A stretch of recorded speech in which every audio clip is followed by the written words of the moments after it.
Hello, this is Dr. Tanuja and welcome again to my channel. Please subscribe the channel to get the encouragement for making the new videos.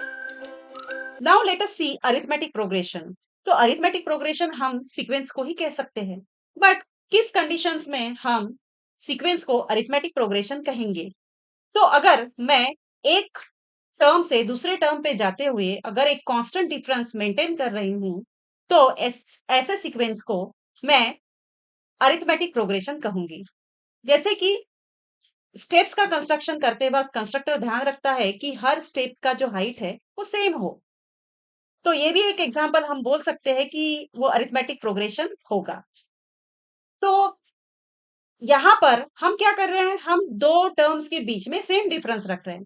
मतलब कि अगर मैंने first term में एक number add कर दिया तो मुझे सेकंड नंबर मिल रहा है। सेकंड नंबर में फिर से मैंने वही नंबर ऐड किया तो मुझे थर्ड टर्म मिलेगी। थर्ड टर्म में फिर से वही कांस्टेंट नंबर मैंने अगर ऐड कर दिया तो मुझे fourth term and so on. तो ऐसे जो सीक्वेंस मुझे मिलेगी मैं उसे अरिथमेटिक प्रोग्रेशन कहूंगी। सिमिलरली अगर हम फर्स्ट टर्म से कोई कांस्टेंट नंबर को माइनस करते हुए एक टर्म से दूसरे टर्म से थर्ड टर्म पे जा रहे हैं, तो भी हम इस सीक्वेंस को अरिथमेटिक प्रोग्रेशन ही कहेंगे। थर्ड बात यह है कि अगर मैं एक टर्म से दूसरे टर्म से थर्ड टर्म पे जाते हुए एक कांस्टेंट नंबर से हर नंबर को मल्टीप्लाई करते हुए जा रही हूँ ताकि मुझे नेक्स्ट नंबर मिले, तो भी ऐसे सीक्वेंस को मैं अरिथमेटिक प्रोग्रेशन ही कहूंगी। इवन अगर हम एक नंबर से दूसरे नंबर पे जाते वक्त एक कांस्टेंट नंबर से हर नंबर को डिवाइड करते हुए जा रहे हैं और हमें नेक्स्ट नंबर मिल रहा है, तो भी हम ऐसे सीक्वेंस को अरिथमेटिक प्रोग्रेशन ही कहेंगे। तो अगर मेरे पास एक सीक्वेंस है A1, A2, A3, A4, A5 and up to AN. Okay. So A1 is A1. तो मुझे A2 कैसे मिला? फॉर एग्जाम्पल मुझे A2 मिला जब मैंने A1 में एक कांस्टेंट नंबर D ऐड कर दिया। अब मुझे A3 कैसे मिला?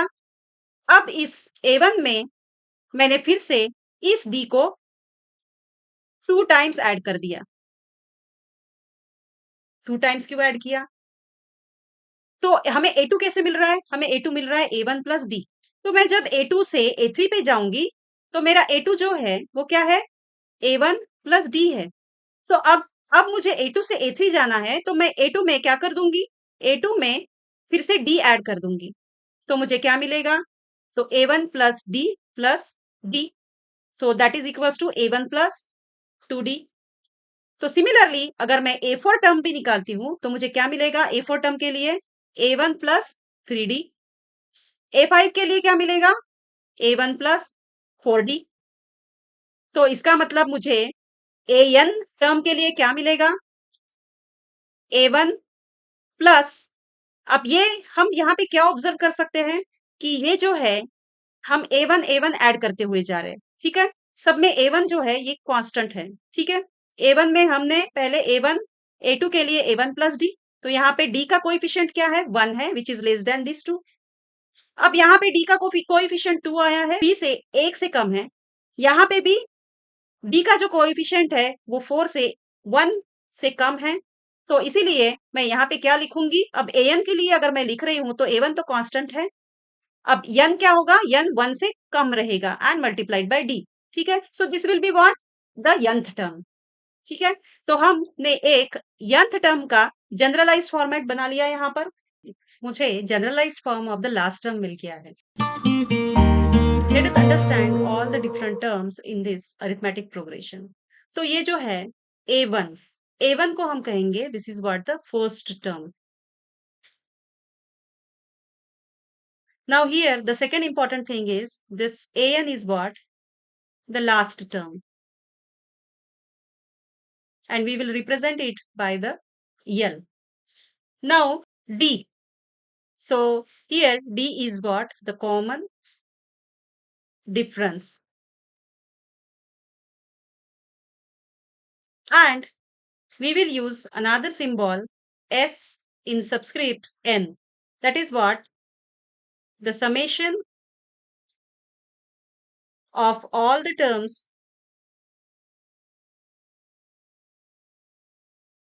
up to n of arithmetic progression. So we are going to use all these terms when we are working on the arithmetic progression. Let us find out what is the summation is equals to. So summation means क्या करना है हमें? इन सारे terms को add कर देना है arithmetic progression के। सो अरिथमेटिक प्रोग्रेशन के सारे टर्म्स को अगर हम ऐड करते हैं तो हम ये टर्म्स को ऐड करते हैं, ये हमें जनरलाइज्ड फॉर्म में अवेलेबल है। तो a1 plus a1 plus d plus a1 plus 2d plus a1 plus 3d plus a1 plus 4d plus a1 plus 5d plus up to what? a1 plus nth term.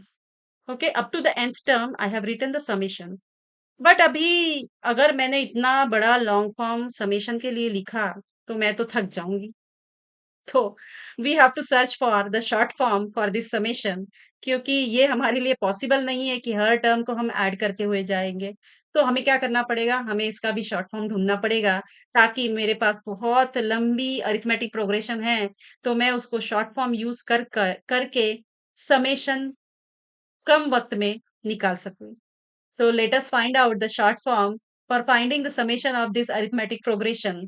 तो इन सभी terms को हमें add करना है। Okay, तो अब सबसे पहले यहाँ पे हम a1 को कॉमन निकाल सकते हैं।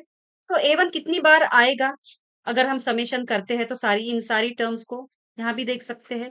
तो a1 कितने टाइम्स आएगा, a1 जो है वो फॉर एग्जाम्पल यहाँ पे this is what up to the fourth term. ठीक है, तो a1 कितनी बार आया है, फोर्थ टर्म के लिए a1 4 बार आया है। तो इसका मतलब a1 जो है वो जितनी टर्म्स रहेगी सीक्वेंस में या जितनी टर्म्स अरिथमेटिक प्रोग्रेशन में रहेगी उतने ही टाइम्स हमारी फर्स्ट टर्म आएगी। ठीक है, सो दैट्स वाई मैं सबसे पहले तो S N is equals to ये लिख देती हूँ कि मेरा जो फर्स्ट टर्म है वो कितने टाइम्स आएगा, एन टाइम्स आएगा। तो it will come N times. Next है डी को ऐड करते हुए जा रहे। ठीक है, so D plus 2d plus 3d plus 4d। ठीक है, तो डी जो है हमारा यहाँ से दिखाई दे रहा है, पर क्या है वो यहाँ पे नहीं है क्या? तो मैं इसको थोड़ा सा अलग लिखती हूँ ताकि हमारा ये एक जनरलाइज्ड फॉर्म बन सके। ठीक है, सो मैं डी अगर यहाँ से स्टार्ट करती हूँ तो ये 0 into D, then 1 into D plus 2d plus 3d plus 4d up to plus n minus 1 D. ठीक है, अब इस next so n a1 plus, अब मैं इसमें से भी d को बाहर निकाल देती हूँ। ठीक है, सो d को हमने कॉमन ले लिया तो क्या बचा, यहाँ पे 0 आ जाएगा, तो वो अब मैं 0 नहीं लिखूंगी। 1 2 plus 3 plus 4 plus up to what n minus 1 term, minus 1 term. This series, ये जो सीरीज है इसको भी मुझे फिर से शॉर्ट फॉर्म में लिखना है, क्योंकि यहाँ पे भी otherwise I have to make the addition. जितने अन टर्म्स है उसके वहां तक मुझे जाना पड़ेगा एडिशन करते हुए, तो दिस इज नॉट पॉसिबल। तो इसे भी मुझे शॉर्ट फॉर्म में कन्वर्ट करना पड़ेगा। ठीक है, तो सबसे पहले n a1 प्लस ये d हमारा बाहर है। ठीक है, तो इसका शॉर्ट फॉर्म क्या हो, सीरीज को हम जनरलाइज फॉर्म में कैसे लिखेंगे, जनरलाइज फॉर्म मतलब n के फॉर्म में। ठीक है, सो यहाँ पे सबसे पहले तो जब n इक्वल्स टू 2 है तो d का कोएफिशिएंट 1 है।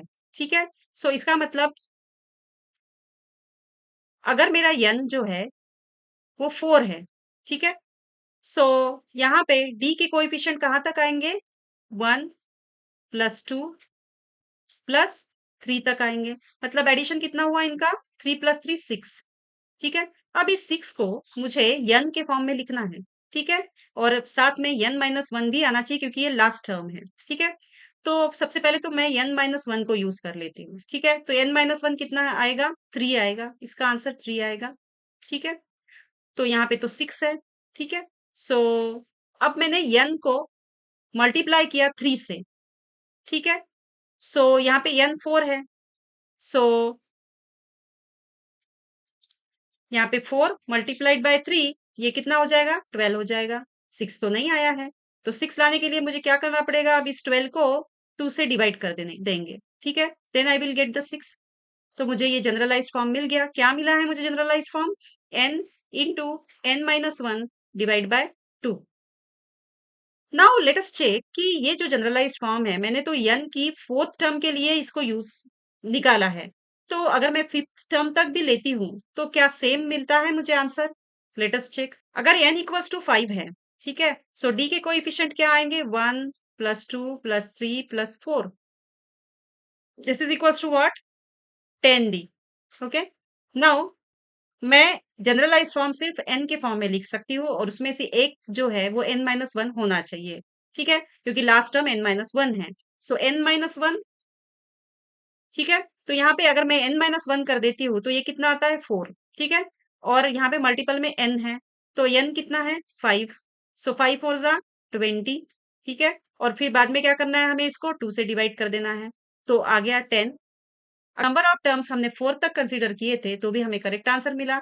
और हमने फिर से उसी को नंबर ऑफ टर्म्स 5 लेके फिर से उसको चेक किया तो we are getting the correct answer. इसका मतलब this is what the short form for this series. So let us write down Sn is equals to n a1 plus n minus 1 into d divide by 2। Let us take जो common n है उसको बाहर ले लेते हैं। Therefore I can write down Sn is equals to n को बाहर ले लिया, a1 plus n minus 1 d divide by 2। तो ये हमारा शॉर्ट फॉर्म है, ठीक है? अब यहाँ से 2 को भी बाहर ले लेते हैं, ठीक है? अगर मैं 2 को यहाँ से बाहर लेती हूँ तो 2 को मुझे यहाँ पे मल्टीप्लाई करना पड़ेगा, ठीक है? सो n divide by 2 twice a1 plus n minus 1 d. So this is my short generalized form for the summation of arithmetic progression. Now, इसको क्या मैं और सिंप्लीफाइड वे में लिख सकती हूँ? हाँ, मैं लिख सकती हूँ। मैं यूज कर सकती हूँ इस an टर्म को लिखने के लिए। लास्ट जो हमारी टर्म है that is a1 plus n minus 1 d, उसको मैं फिर से इसको सिंप्लीफाइड वे में लिखने के लिए यूज करके लिख सकती हूँ, ठीक है? तो कैसे लिख सकती हूँ? तो हमने क्या किया था? हमने ये जो लास्ट टर्म है an इसको डिनोट किया था l से, ठीक है? सो let us write down this summation again. n divide by 2, तो यहाँ पे जो a1 है वो 2 बार है, तो मैं इसको सेपरेट करके लिख देती हूँ 2 बार a1 plus n minus 1 d। So in a simplified, more simplified way, I can write down a1 plus this last term. So this is what the another form we can use for the summation.